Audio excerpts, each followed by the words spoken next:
What's up, guys? Mr. Steel Waits here, and today I want to talk about acetylcholine. So, what is acetylcholine to begin with? Acetylcholine is a type of neurotransmitter found in our bodies. This neurotransmitter is used to send a message between a motor neuron and a muscle fiber. Now, it does this through something called neurotransmitter junction, which simply means a synapse, and it is a minuscule gap between a motor neuron and a muscle fiber, specifically in this case. Acetylcholine has two major functions in our body. The first function is within the central nervous system. Acetylcholine helps cognitive function in specific areas of the brain, mainly the hippocampus and the cerebral cortex. The second major function, which is something that all of us are more familiar to, is with respect to the peripheral nervous system.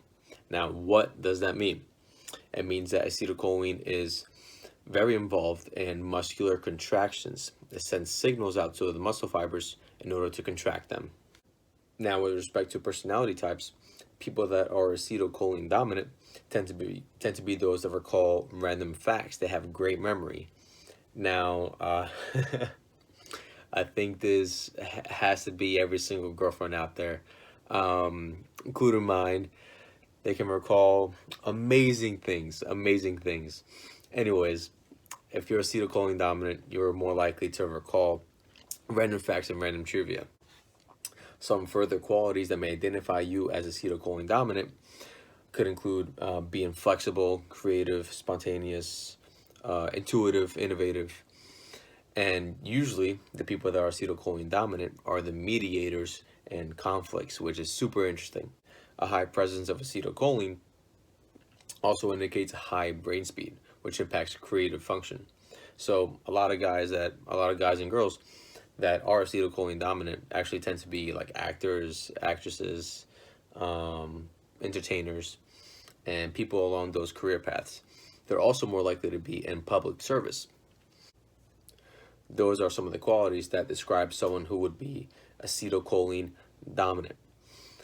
Now, if you have an excess of acetylcholine within your body, if you have an excess of this neurotransmitter, you're more likely to give yourself to others. You're more likely to put a lot of other people before yourself. You tend to put yourself on a back burner, and you tend to be more resentful. You even get a little bit paranoid, and so on and so forth. What happens if you're acetylcholine deficient? Well, it would be the exact opposite of someone who's acetylcholine dominant. So what does this mean? Yeah, you know the guy that can recall facts on a drop of a dime? Yeah, you know that guy? Yeah, you're not that guy. You're the one that cannot remember much. Your memory's a little bit spotty. You're constantly in a brain fog. Some concepts are a little bit hard for you to understand, or you may have a loss of immediate or verbal memory. So if someone says something and 2 seconds later you're like, wait, what? What'd you say?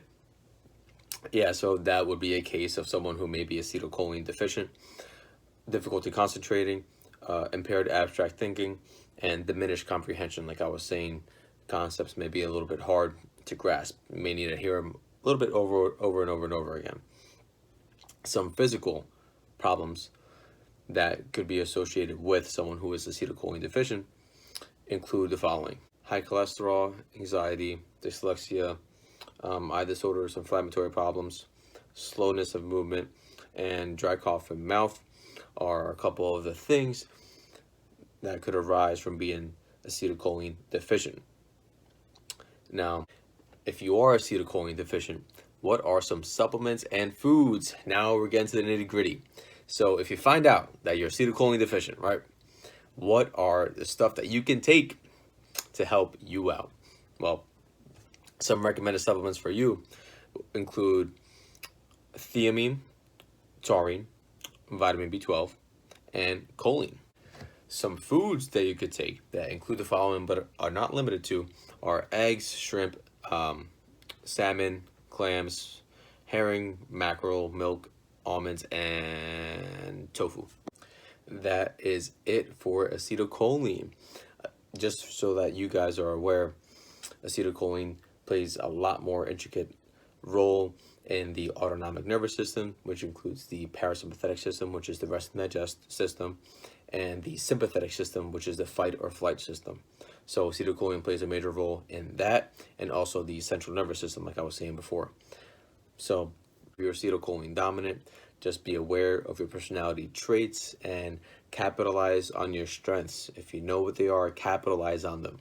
If you're acetylcholine deficient, be aware of your deficiencies and also take proactive measures in trying to increase the acetylcholine neurotransmitter within your body.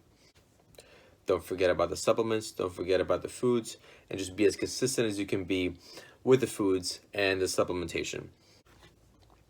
These are all the recommendations that we have for you today. That is it on acetylcholine. This is Mr. Steel Weights. God bless. And I'm out.